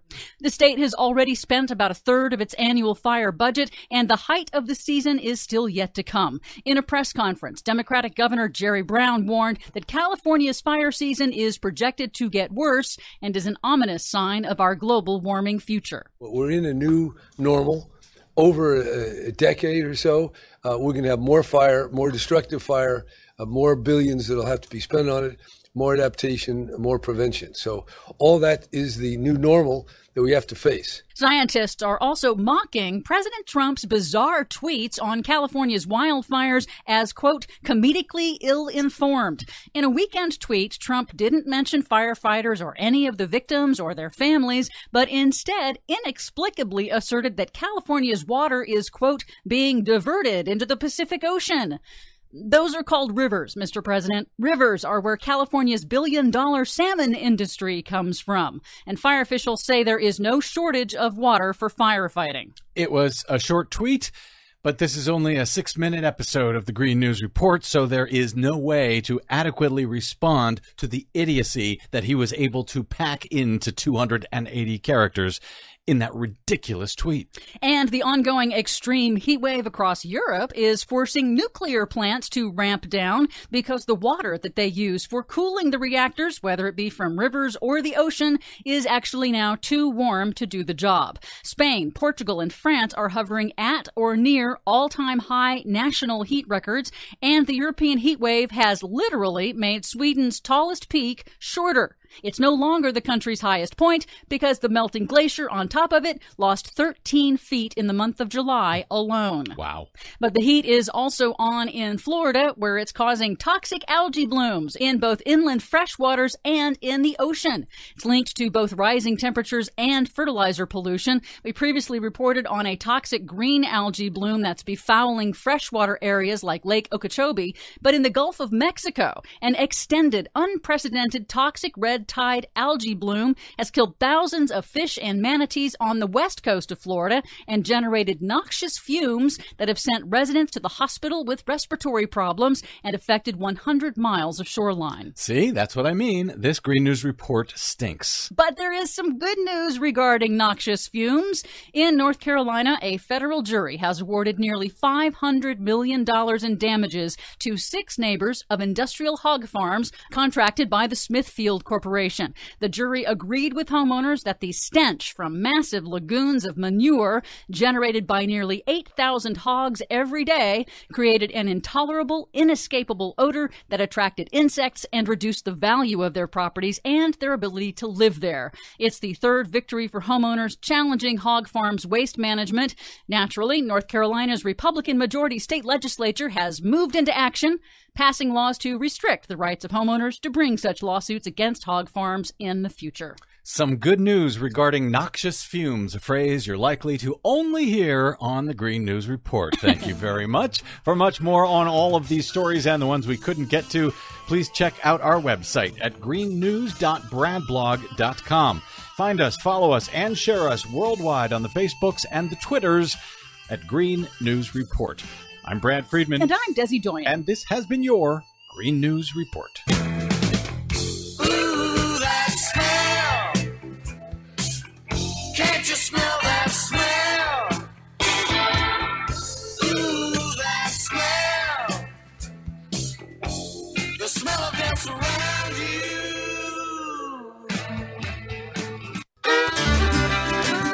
The man who sends the investor class diving for their tax shelters. Rick Smith. At every trough you stop to feed. With your arrogance, your ignorance and greed. Now here come the cuts and redundancy. Through the absolute indifference, the avarice, incompetence, your arrogance, your ignorance, your greed. So yesterday I had an interesting conversation with a former Tea Party guy. And, he says he's now no longer a Tea Party person, but he firmly believes in the same principles of smaller government and lower deficits and lower debt and all of that stuff. And I said, well, where are you now? You look at what this administration has done, and obviously he voted for Trump, and a big Trump supporter wearing the red hat with the white words on it. And saying Trump's doing a great job. I go, well, what about the debt and what about the deficit? And what about, the fact that they gave away a couple $1 trillion to people who don't really need it and are going to just hoard it?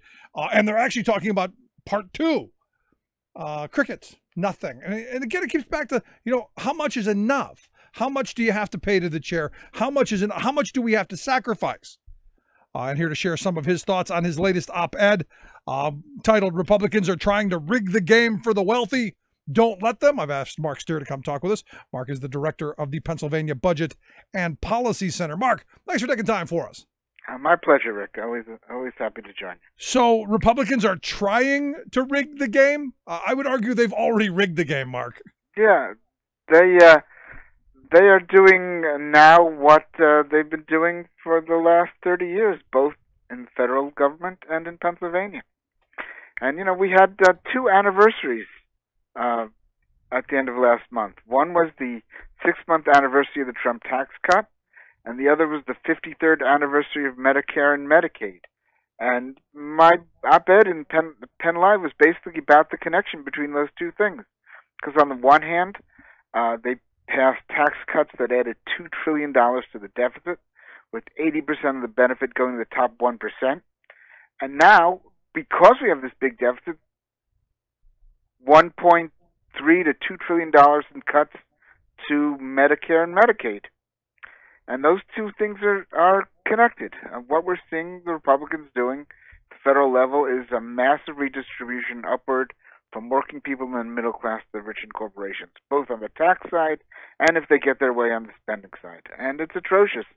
And people like that friend you mentioned ought to be paying attention because he's one of the people who's getting screwed by all of this. Yeah, because I ask, and in fact, I ask all the time, where are my T-Twizzlers? Where are all those people who were screaming, in 2010, 11, 12? Where are they now? I still see them waving their flags. I don't hear a squeak over the fact that, as you've said, massive redistribution of wealth upward, and also a destruction of the programs that allow there to be a middle class in this country to exist, especially as you get older. Absolutely. You remember, I'm sure, that when we were debating the Affordable Care Act, they were saying two things. One, it would lead to big deficits, which wasn't true because the Affordable Care Act was paid. And the second thing they said is it was going to cut Medicare, which wasn't true also. Now we have a program that is actually leading to big deficits, and that is going to be paid for, if it's paid for at all, by huge cuts to both Medicare and Medicaid. And Medicaid, remember, not only covers low-income people for health care, but covers all of us, or a lot of us ultimately, for long-term care when we get into our 80s and 90s. And nothing from these folks who railed and railed against the deficits and against custom Medicare when it was something Obama was proposing, and now and they did it falsely. And now when Trump is actually doing what they complained about, not a word from them. Yeah, but this is one of those moments where, and I was saying this back when they were ramming this through, this tax cut that they've rammed through like thieves in the night. I was saying, look, they're creating the crisis by which they're going to use, and you don't need to be clairvoyant to see this play out, because they use it time and time again. They're creating the crisis in our deficit and our debt to say, look, we don't have a choice now. We don't have any money. We would love to keep Social Security and Medicare and Medicaid. We'd love to keep all of those programs, but you know what? We're broke. We can't. Yeah. And let's be clear, the same thing happens at the state level. This year in the legislature, we saw proposals to reduce eligibility for Medicaid and SNAP. And part of it was fake stories about people not working when most people who get these programs, in fact, are working, and that anyway, people who get health care at all levels of our society don't necessarily have to work to get it. But the other thing they're saying is we've got to save money in these programs. Well, why do we have to save money in these programs? Over the last 15 years in this state, we have reduced corporate taxes drastically. That costs us $3.9 billion a year. And we haven't instituted a severance tax on natural gas drilling, unlike every other state that has substantial natural gas production. And we're second in the country in that, right after Texas. You add that all together, it's almost $4.4 billion. Well, if we hadn't made these stupid tax decisions, we'd have plenty of money, not just for Medicare and Medicaid, but for education at all levels, for workforce training, for the kind of things that actually grow the economy. Yeah. But they cut those taxes, as you say, to have an excuse to then cut benefits that serve working people in the middle class. No, I was just in Alaska. I went out to a Teamster event to speak at one of the events that they had, and out there, every citizen in the state gets a check. They actually give them like $2,700 every year from the drilling, from the oil industry. Their roads are pristine and perfect, and they actually tax at a much higher rate than we do, and we end up paying their taxes, which is just phenomenal for them. Yeah, I lived in Alaska for 3 years. That permanent fund dividend was a great thing to have. No, it's a great place. Why'd you leave? The no sunshine during the winter. I get it. Actually, I like cold weather, and I don't mind the dark. I fell in love with a woman from Philadelphia who was in med school here, so that was that. Yeah, it's always a woman, isn't it? But I look at this, and what is it about us that just we don't seem to wake up to the reality that we're feeding the very wealthy, and there's and I remember during the 80s growing up, believing or being told that if we gave them everything, something would eventually fall out of their pockets and hit us in the head, or we could fight over scraps or something. There just doesn't even seem to be any scraps left. Well, you know what? I actually think people are waking up, and I'll tell you how I know this. We have this campaign called We the People, which is a big agenda for working people in the middle class, and part of that agenda is a tax plan, a three-part tax plan: corporate tax reform, severance tax, and what we call the fair share tax, which we've talked about before on your show, which raises taxes on unearned income from wealth while cutting taxes on working people in the middle class. Now, we've been pushing this for a long time, and we always push it in the context of we really need a lot more public investment for education and workforce training, because most people don't want new taxes unless they see the purpose of it. Well, what's happening now is we're going to start seeing more and more candidates for the legislature embracing this We the People campaign. It's going to start happening over the next couple of weeks. And the reason they're doing it is because they've been talking about these taxes at the doors of people around the state. And what they're finding is people want tax fairness for its own sake. Right. They know we need the money for things, but most importantly, they want the rich to start paying their fair share. They're tired of being suckers. While the rich people in this state pay at the top 1%, they pay at 4% rate on their income, while working people in the middle class pay a 10 or 12% rate. They're tired of that. They know it's unfair. They know the system's rigged, and they just want that changed. And I think, not everyone is going to embrace this, but I think we're going to be seeing some massive changes in our congressional delegations and in our state legislative delegations, because people are waking up to all the stuff we've been talking about. Not enough, the but reality it's happening. it goes back to the cave. Those with the biggest shoulders carry the most water. I mean, it isn't that difficult to figure out. That's what people really understand and what people want. They just want a system that's fair and that provides the public services they know are critical for their own well-being and for their kids rising up in the world by getting a good education. That's what people want from government. They know they're not getting it now. Yeah. And not everyone gets it. Some people are still caught up in the Trump mania. But look, we just had an election in Ohio, and while the Democrat may not have won, they still have a lot of votes to count there. The Democrat did about 10 or 12% better than Trump did. That's because people are really, really fed up with the direction that Trump's taking the country. And they recognize it's not just Trump, it's the whole GOP that's been doing it at state and federal level. No, you're absolutely right. And the thing is, as I've been saying, take solace from the fact that there are probably 70 races across the country that were more competitive than that one.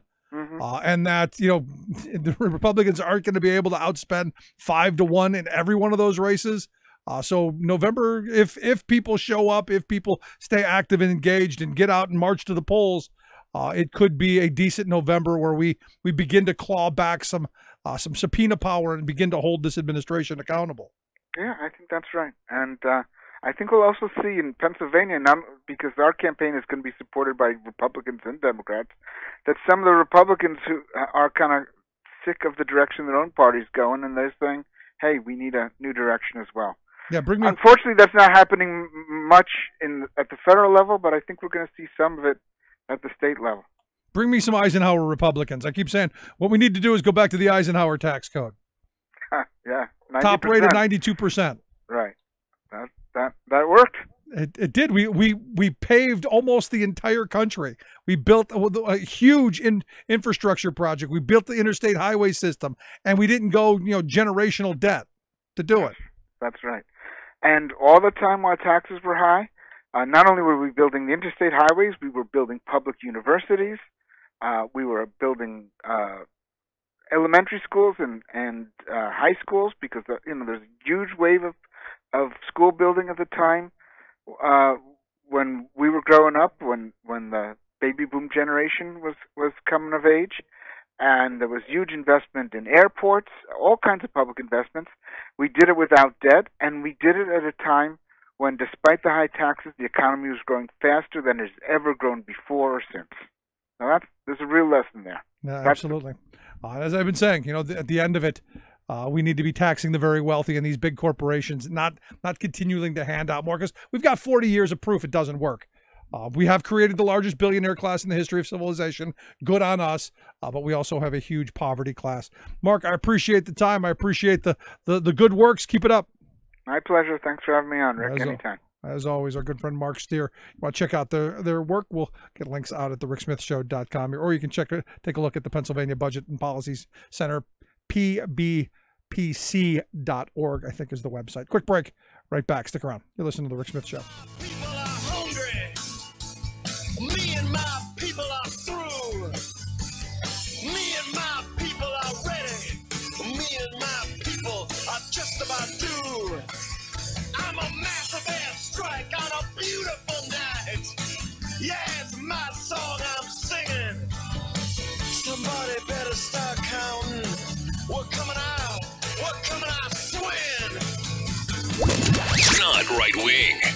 just right.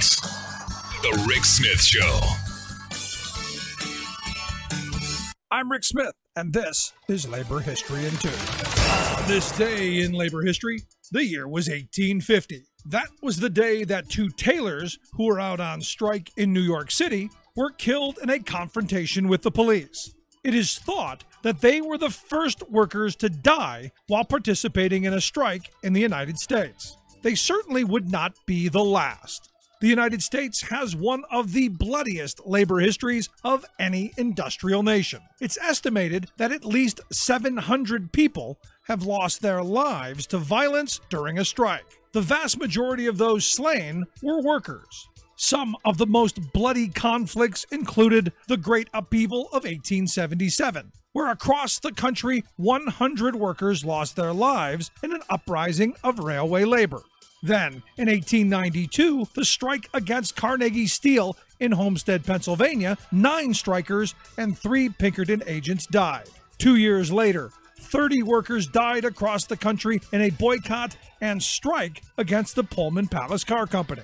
One of the most infamous labor massacres occurred in Ludlow, Colorado in 1914.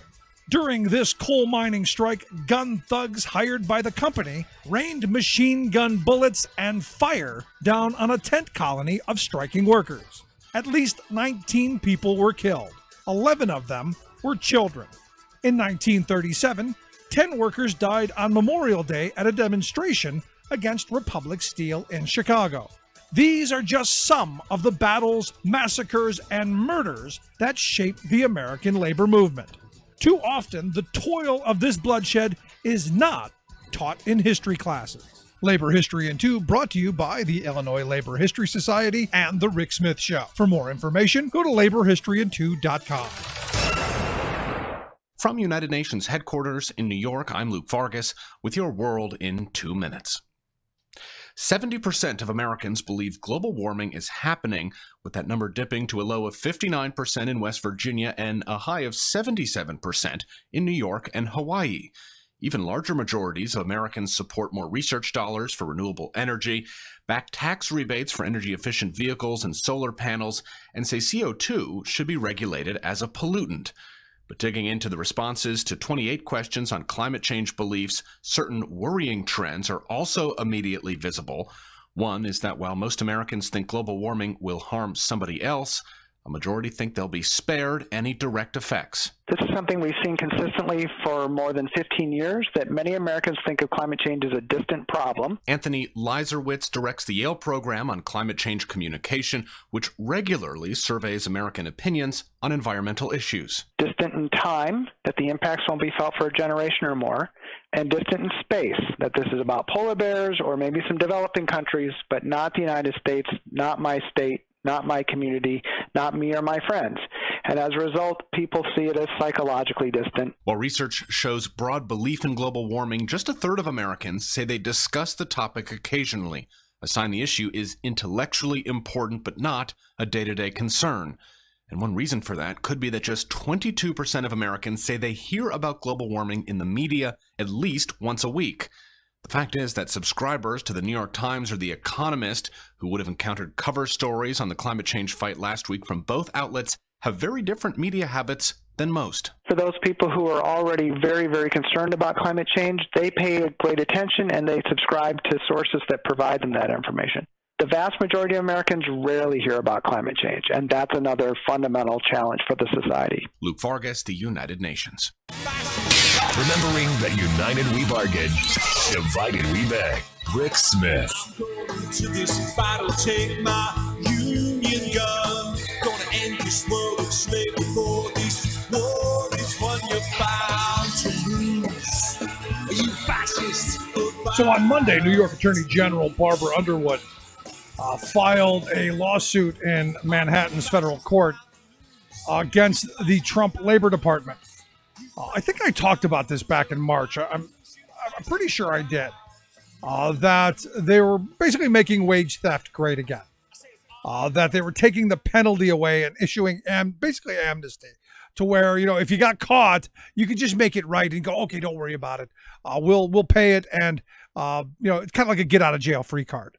or you got caught, someone made a claim, and instead of going through all the process of, sending out an inspector and fining you and all that stuff, if you just paid it, it would go away.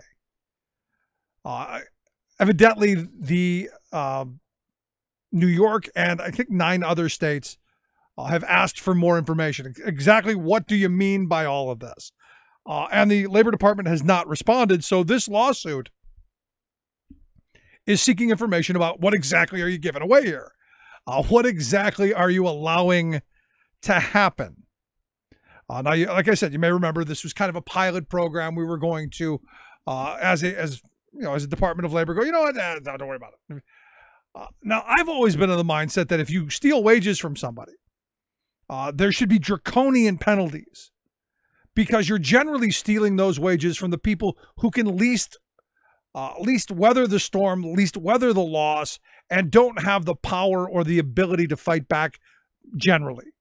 And it's generally low-wage workers. It's generally independent contractors, gig economy workers who, whatever. They write for a publication, or they freelance this or that, and they don't get paid. It's like something that Trump would do.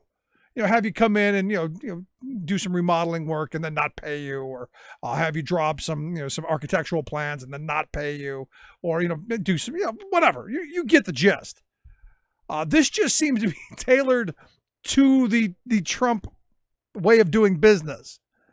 That you can screw somebody for as long as you want, and then if you get caught at the end, instead of being charged or paying a penalty, I'm sorry, I'll just pay it. So it's going to be interesting to see how that works out. Now, I look at this, and this is one of those moments where this administration has been just horrible for workers. I remember the woman that he put in charge of the Department of Wage and Hour, the people who are supposed to be looking at wage theft, was somebody who herself guilty of wage theft. Not a surprise. And I got to wonder, again, I've said this before, that, whatever the form, the job application is, do you believe in the mission of the agency? No. Question 2, do you want to destroy the agency? Yes. Question 3, when can you start destroying the agency that you don't believe in? It's just playing out right in front of us. So it'll be interesting to see how that comes out. Also, New York City, good on them. It's about time. Evidently, they are capping the number of Uber and Lyft drivers that are allowed. Now, I thought they could have done this from the beginning because they had a closed system anyway. They were selling medallions, and there have been stories of cab drivers killing themselves because they're working 20 hours a day and barely just putting fuel in the cars because their entire life is tied up in these medallions. And now they're basically worthless because, hey, you can go work for Uber for nothing and work 20 hours a week or 20 hours a day and make no money. Also, what they're planning on doing, or what they're going to do in the city of New York, is establish pay rules. There's going to be an aggressive push to make sure that people actually make a living doing this. And it's not just an exploitative model. And someone, told me the other day that, well, Uber's model and Lyft's model, is based on, independent contractors, and it's based on the ability of these people, to run their own small businesses. So we need this. And I'm going, if their model is based on screwing people, if their business model is, hey, how can we take all of our costs and shift them onto the people who are least able to shoulder them? If that's the model, then maybe they shouldn't be allowed to be in business. Maybe we should be setting the bar just a little bit higher than, hey, how can we kick the person who's already struggling? How do we, and again, do we want low road? Do we want predatory businesses? Do we want these people who are just abusing their workforces? Because understand, if you allow one, everyone eventually has to compete in that path. And this is one of those things I used to tell guys that, they would try, I'm going to go make my own deal. And I used to go ahead, make your own bad deal. Until I realized that the more bad deals they were making for themselves meant that the rest of us were going to end up in that same situation. And this is where, like the old labor saying, there's nothing weaker than the power of one. Which is why, again, I do believe we need much more organizing, and we need to be standing closer together. But when I see stories like these, it makes me say, government matters, because I go back to my government teacher from 8th grade who said, government decides who gets what. And right now we're deciding as a government that the wealthy deserve all of the spoils, and while working people get the screws. And that's what's playing out, folks. Love to hear your thoughts. You can email me, rick@thericksmithshow.com. Thanks so much for tuning in. If you missed any portion of the program, the podcast is at the website. Also, get the app on your smartphone. Take the program on the go wherever you go. Thanks so much. We'll see you back here tomorrow.